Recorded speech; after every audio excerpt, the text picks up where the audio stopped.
What if we could take excess CO2 and put it back underground where it comes from? Not just store it, but turn it into stone. Sounds like magic, right? Well, that's exactly what our team of researchers is working on. Welcome to the DecarbFaroe project. No magic involved, just geology and chemistry. When CO2 meets the right rock, it reacts with it to form new rock. Solid, permanent. This already happens in nature, but it takes millions of years. Researchers are now giving nature a helping hand, bringing more CO2 into contact with the rock and speeding things up. With young reactive basalt, the concept already works. But in the Faroe Islands, the basalt is more than 50 million years old. It has altered over time, becoming more dense. Can it still work? That's exactly what we're here to find out.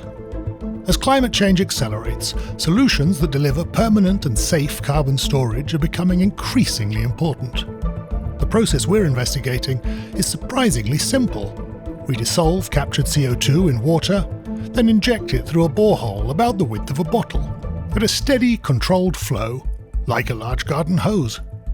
Once deep underground, the CO2 reacts quickly with the basalt and turns into rock. As the rock doesn't float, the CO2 doesn't leak. The pilot site is next to an industrial hub just north of Thorsteinsson. Small footprint, minimal disruption. Once validated, this approach could allow local industries to store their own emissions locally, securing jobs and creating a sustainable future for the local communities. And it doesn't stop in the Faroe Islands. We're building similar projects in India and Brazil. As old basalt is the most common rock on Earth, the global climate impact could be massive.